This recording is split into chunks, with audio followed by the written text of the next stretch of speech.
All right, what's up, family?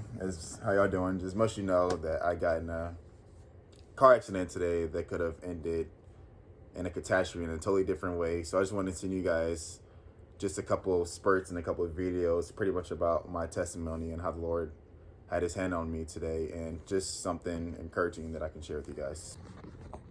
Okay, so today, like any other day, I got up, was in my word, was reading Ephesians, Psalms, just doing my devotionals, just praying for Lord to just bless me, but bless my family, bless you guys, and just help me pretty much have a great day at work.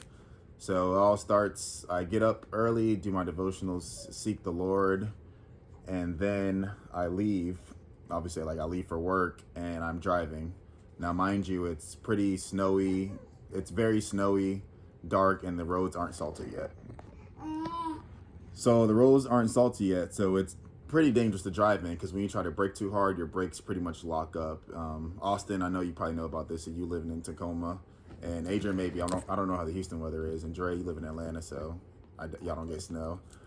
But anyway, so I'm just driving like any other day, just driving down the road, and literally out of nowhere, I lose complete control of the car.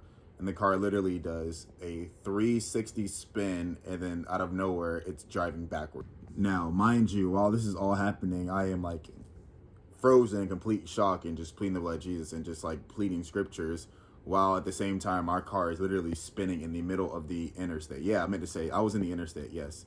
My car was literally spinning at a 360 in the middle of the interstate and going backwards. Now, mind you, this was in a 4-lane highway, and at the end, actually, no, I'm not gonna say that part yet.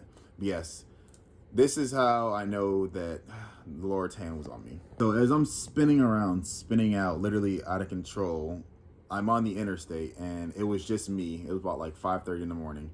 And that's how I know the Lord was with me. The fact that it was just me in like a 4-lane highway and then 4-lane island interstate, and it was just me, that's how I know the Lord was with me. Because if there was any other cars, anything else there that I could have hit, and I probably would have hit, I would not be here right now. So I'm spinning, my car is spinning in a 360 degrees, and it's going back. And now, mind you, like I said, I was pleading blood, I didn't know what to do. Like literally at this moment, I had no control at all. So it turned around, then I just start going backwards, and I slam into a guardrail. Now initially I was just in shock, but after this, I was really processing like what just happened. Like this really just happened. What's going on? So I get out the car, and the complete left side of the car is like completely destroyed, because the way the way I hit the guardrail was really unbelievable that I didn't break the guardrail and go down this steep hill that was pretty much the guardrails I didn't go down this steep hill that the guardrail was protecting me from. So yeah, just long story short, I was in a really bad accident that I literally walked away with no scratches, no anything, no cars. It was just me. There was any other cars, any trucks. Because I went literally from one lane to the right lane, and when I crashed into the guardrail, I was facing the opposite direction, just from how many times my car was spinning. And it was really just the Lord who was with me that entire time. So where my testimony comes in really is, I get home, hug my family, I'm just glad this is all over. Not all over, but it really hit me like I really could be dead right now. Like I could really be in eternity. Like my life really could have ended. Like me, Eric Davis, my life could have ended today, February 7th. Something I never thought about. Like we all talk about how the Lord's coming soon, how life is short, but I guess until it happens to you, like you never realize you just never know when your time is coming, and it's just insane. That was a huge eye-opener today. That was a huge eye-opener for me. But when I got back home, the first thing, when I got back home, the first thing I saw was my Bible open, and it was open to Psalms 91. The scripture that Mima always talked about and always told us to pretty much never leave the house without reading this. Like this and Ephesians are your two main protections. And what I wanted to read was Psalms 91 verse 10 and 11.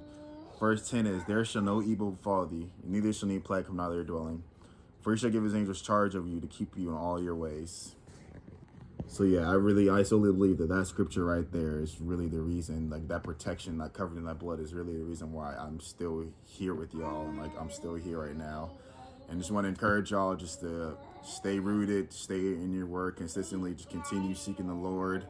And you just, yeah, there's an idol for me. Like you just never know, you just never know. Like it says in Ephesians 6, the enemy's mission is to kill. In Ephesians 6 it says how we wrestle not against flesh and blood, but against principalities, against rulers of darkness in high places, and then how it says somewhere else in the word where the enemy does come to steal, kill, and destroy. Because he's been battling ever since I've been baptized, ever since I dedicated Renai to the Lord. The enemy's been fighting, from arguments Rachel and I having about hair to just disagreements about anything. He tried to separate us with the whole hair disagreement. He tried to separate us on numerous things, and none of them worked. And then he literally today tried to kill me and take me out. So that's just a testament that the Lord's just really, like he says, like he will never leave you nor forsake you. Like he means it, and I'm a living witness that if you just stand by his word and you just trust and believe in him, that he will come through. Just want to say just finally that I love y'all. After today, I guess it really opened my eyes, just gave me a new desire, just to keep going in God and just keeping up with you guys more, because you, like I said, like you just never know. Like me at 24 years old, I would have never thought this day or something like this would even happen to me. But yeah, I know it was long-winded, but hope you guys are encouraged and got something cool out of it. Y'all know my number, so I'm always here just to reach out to me. Just reach out to me if you want talk, prayer, just anything. Just know I love y'all from the bottom of my heart.